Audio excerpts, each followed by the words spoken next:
Hey everyone, welcome to this Facebook Live. This is the Ask Bess weekend video column. Come to you every Saturday and Sunday at noon Eastern Time for the show where you can ask questions about anything. It could be about network marketing, career, job, relationships, health, weight loss, spiritual fulfillment, anything like that. And I respond. My message to you is that you matter. I hear you. I'll respond to you. You are bigger than any problem that faces you. There is a solution to every problem, and it may be closer than you think. You can become a master problem solver, and I'll help. I'll teach a method that I know called Real Conversations, a self-help method. Welcome, Rich, Joey, and welcome, Liz. Welcome, Benny. How is everybody today, this Sunday morning? What's it like where you are? Would you type that in? Is it sunny? Is it getting to be fall and cool where you are? And where are you? Love to hear that. And also, if you're watching the replay, please type that in. Welcome, everybody. Glad to see you. So this is the Ask Bess video column. And who am I? I am a holistic health practitioner, body-mind therapist. I'm also called the Shrink of MLM. For over 30 years, I've been helping people to have breakthroughs, especially network marketers, break through fears and beliefs and shoot ahead to where they know they should be in life, their success that they know that they're capable of. Helped a lot of network marketers to jump ranks, make a lot of money, and be happy, and help a lot of people. So welcome, Ty. Welcome, Rocky. Good to see everybody. If you are here to become a better person, please type in yes, because that's what this is about, breaking through the stuck places that we face, the frustrations, the fears, the angers, to reach a better spot. And I'll share my very simple 4-step self-help method after I address the topic of today. Good morning, doing well. All right. So glad to see you, Benny. So this topic today, I'll cover the topic, which is get rid of struggle. Get over struggle. Let go of the struggle. Because the question came in for this column, and people can private message me, and you can do that too, or you can leave a message right now in the comments, and I will respond here on the show, and maybe other people can also respond. So this is a good place to ask questions. If you wish it to be anonymous, though, just private message me. So a question came in. I try too hard. I find myself burning out. Just putting out a lot of energy and effort, and then burning out. Welcome, Eric. Good to see you. So, how to get rid of the struggle? If you do find struggle in your life. Now, a lot of people have just the opposite, don't we? A lot of people have the opposite of not trying hard enough, or avoiding, or procrastinating, or not giving it their all. But this is for the people that maybe haven't been addressed before, that try too hard, give too much, find themselves running out of energy, or getting too discouraged from all their efforts. So I relate to this very much too. I have had to kind of dial back and remember to take care of myself. I actually have a sign in my bathroom that my coach suggested that I put up because she saw this very same trait in me. And the sign says, I count among the people I serve. And it reminds me very much of a friend of mine who told a story about when her son was little. Her son was named Richie, and he was about 4 years old or something like that. And he had some little friends come over, and the mother gave Richie a handful of jelly beans. And she said, here, share these with your friends. So he had 3 friends standing in front of him, and he counted out the jelly beans. They held their little hands open, waiting, and he counted out the jelly beans. He said, one for you, one for you, one for you. One for you, one for you, one for you. And he continued until it was done, and his hand was empty. He looked down, saw their full hands, and he looked at his hand and saw it was empty. And he burst out crying. Mother came over, she saw what happened. So she took all the jelly beans and put them back in his hand. And she said, count again, only this time count yourself in. You count among the people that you serve. So if the person asking this question, if you have been a people pleaser, thinking only of making yourself be what other people want you to be and striving very hard to be that for them, that could be exhausting because you leave yourself out in the process. All the attention is on the other people. So we want to count our needs in to remember that we matter. We need to rest, we need to recharge, we need to have fun, we need to give to ourselves too, and love ourselves as much as everybody else. So not to the exclusivity of other people, that would be narcissism or selfishness, and we would forget to serve life. But then neither the other way, because that is not loving ourselves. And really we can only love other people as far as we do love and take care of ourselves. And that's why they say on an airplane, when the oxygen mask drops down, put it on yourself first. Because how can you help your child if you are passed out? So we know that as givers, as servers, as leaders, as network marketers, leaders of teams, or anyone who seeks to be a good family member, to go out and build a team in network marketing or any business where it's really about serving life, that we need to take care of ourselves first. And there is a way that life can become effortless. I try to remember this when I try too hard, that there's something magical about life that works with me, that I'm a co-worker with this thing, and then it becomes effortless effort. It's not me doing it all and being in control and trying so hard and struggling and doing it my way, but that I put out the effort, that I serve people to the best I can, and put out the word that I serve people to the best I can. And then I let what I call God or Spirit or the higher power or something bigger than me be at work too. And that is what I call being a co-worker with God. It's not me doing it all myself, but this something else comes in and arranges things more perfectly really than I ever could have. I simply put out the intent that I am willing to help people, willing to build an organization. When I used to be in network marketing, right now I'm a dedicated generic coach for network marketers, but when I used to be in network marketing, I remember I have put out that intent. And even with coaching, I put out the intent one time, and even before I could put into effect any marketing or advertising, I simply put out the intent. I am available now, I have time now, my schedule is opened up. I have time now, especially for the next 3 months, to help whoever needs help from me, in the unique way that I can do it and that I can give it. My phone started ringing off the hook. Didn't even have time to do the marketing. So that intent is very powerful. And then watch and see what happens in life. I still plan to do the marketing, and I would have if I would have had time, but I was busy helping the people that responded to my inner intent. So that's kind of a cool thing that happens. And I call that being a co-worker with life, a co-worker with God in my service, that it's not all up to me, and I can let this cool thing happen like magic that does its work and lines up people that you could have arranged purposely. Like, wow, that intense stuff really, really does work. And then it becomes what I call effortless effort. There is a story that a friend recently told me about Lao Tzu, the founder of Taoism. And it's a story, it's an image of him floating down the river in a giant gourd, totally effortlessly carried by the current and just laughing out loud at the joy of being carried along. I like that image a lot, and I carry that with me when I stress or struggle or try too hard. So I hope that this helps the person who asked. And my real conversations process, I'd like to describe that right now, the 4-step process that I discovered when I observed myself about 25 years ago. I observed how I was working with students and clients to help them break through problems to solutions real fast.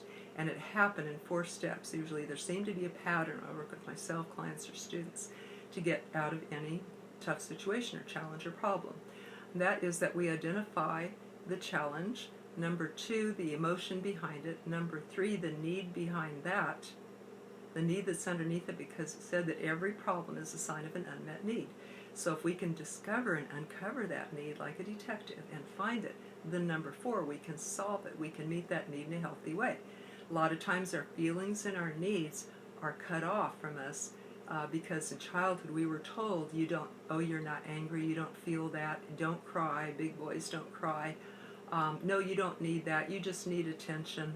So or the parents had so many needs. It felt like there were so many fires to put out and take care of outside the child, that the child didn't know their own selves. They were busy trying to take care of mom or dad sometimes, or busy denying their own feelings and needs. So those are things that we get cut off from. In body-mind psychology, there's 3 centers. There's the intellect, there's the heart, which is the feelings, and there's the needs, the body. 3 bodies in body-mind psychology, and a lot of times in Chinese body reading, they will use these 3 centers as well. So the head we're pretty good at, right, in the U.S., but the Chinese say that man lives from neck up. He's not in touch with his feelings, his heart, or his body and his needs. And guess where our needs are? And that center is in our guts, our gut level feelings about things. That is our grounding center connected with Mother Earth, which is about knowing and meeting our needs. So a lot of times we're disconnected from that. And I have spent a lifetime getting better at that myself, and then teaching other people to get better at that. So we want to ask, well, what's the problem that I'm facing? What's the emotions under that, true emotions, and what are the needs under that? And then how can I solve that need in a healthy way?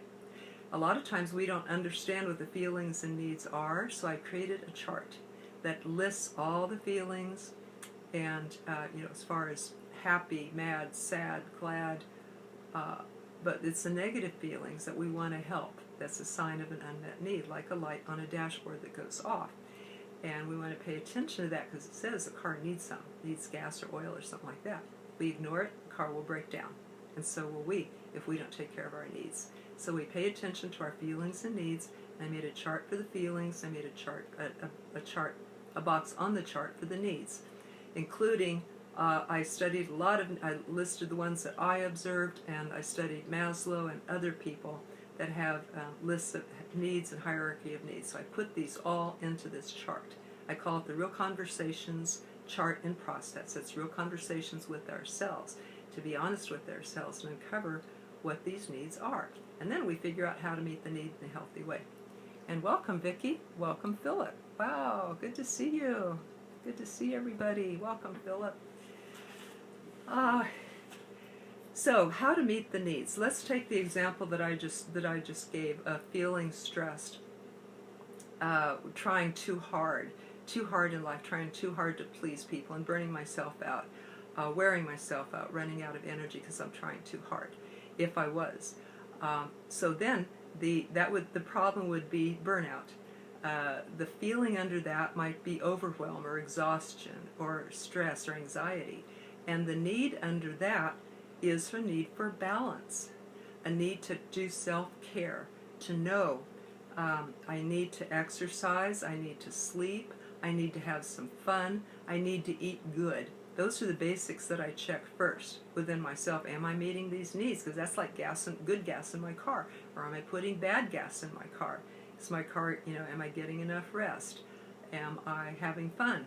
These are all things that, in rest and entertainment, these are all things that we need to keep our vehicle going.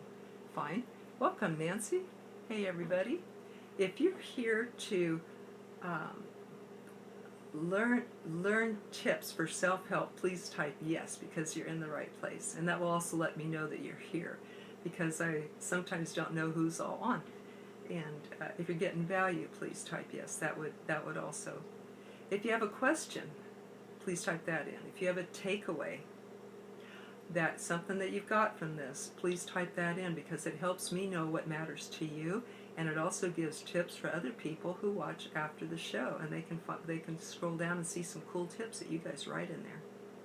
And if you're getting value, love if you tag someone to share it, or even share in another Facebook group so other people could be watching it live too. That's part of service and thinking beyond ourselves, right? So, okay, we just covered the challenge of burnout. Number 2, the emotion could be anxiety or overwhelm. Number 3, the need could be self-care. And then number 4, the solution, following the Real Conversations process and method. Number 4, the solution to that would be to plan to get to bed on time, to know that I count among the people that I serve, and if I don't take care of myself, what use can I be to other people? to make sure that the gas going in my car is good gas, is good food. Make sure I'm getting enough exercise, because if I don't, disease can set in. You're not getting enough circulation and everything else. The lymph doesn't flow. So exercise matters. Am I taking good care of myself, at least on these areas? Rest, food, good food, and exercise. And then there's other needs like enjoyment, learning, contributing, social, spiritual needs. But that would be after the basic needs are taken care of. So the need, or the solution to the need, would be to look and see which one of these are missing, and then to make sure that I give myself permission to take good care of myself as if I was my own child. How would I treat my child bad and let them stay up late and feed them bad food? Or would I take good care of them and make sure that their basic needs are met along with the other people that I take care of? Some people are caregivers. Yes, some days better than others. Yes, that's true. Thank you, Denny, for your comment. So that is the Real Conversations process. I actually do have a chart and an audio that describes how to use it, and then some emails that help you to journal yourself through and learn this process so that you can learn it quickly, the self-help process, and that you can be able to help yourself in just minutes, anytime you feel stuck or frustrated or angry or have a problem and you'd like to move through it quickly. I recommend the Real Conversations process. It's 4 steps, from problem to emotion to need to solution. And for those who'd like to learn it, I'll post a link below, Bess McCarty /Real Conversations class, or bessmccarty.com/Real Conversations class. Gives you, on that page is the free tools that I mentioned, but it also tells about a class coming up on every Tuesday night that I hold. It's an ongoing class that starts at 9 p.m. Eastern Time. It's by phone. People can call in and get coached in a group. It's by phone. It's confidential. It's not recorded. It can be anonymous. You can call in without a name. There is the registration for the class that's on this page link too, of bessmccarty.com/Real Conversations class. I'll post that link. The class starts out with a brief lesson about real conversation. Then I ask who would like coaching right there in the group. It's kind of a live coaching group session, reality show for people that maybe would like to be coached, but private coaching is out of their range, but this is. So they come on the show, they come on the class, and they get coached right there. They can give their name or not. They can get coached by me, and then we open it, if they wish, for feedback from the group. So it's kind of a mastermind in that way too. Everyone learns. You don't have to have a problem to be coached with that day, or a challenge or a question. You can come on just to learn from other people, because everybody who goes, definitely, we all have something in common with that to a small or large degree. So we all learn from each other on the show. And just think how cool life would be if our problems turned into interesting challenges to solve, and our unhappiness became a game to solve. We think, okay, this is interesting. How am I going to solve this one? Or if our pain became a springboard into adventure. I like those descriptions. So I help people in the class to be bigger than their problems, to become a master problem solver. And it's been really fun and powerful and encouraging. Every class is a time for a breakthrough. I invite you to check it out at the link that I'll provide below, where you can get the free tools, or you can check out the class too. So anyone have a question before I sign off and leave those links for you? Remember, this is the Ask Bess video column, here every Saturday and Sunday at noon Eastern Time, every weekend at noon Eastern Time, where you can ask a question here, or you can private message me a question if you like to be anonymous, and I will respond to it here on the shows, because you matter. I hear you. I'll respond to you. There's a solution to every problem. It's often closer than you think. You can become a master problem solver. You don't have to do it alone. I'll help, and I'll share my Real Conversation self-help method with you, as well as the class. So love to everybody, and we'll see you next time. Take care. Bye-bye.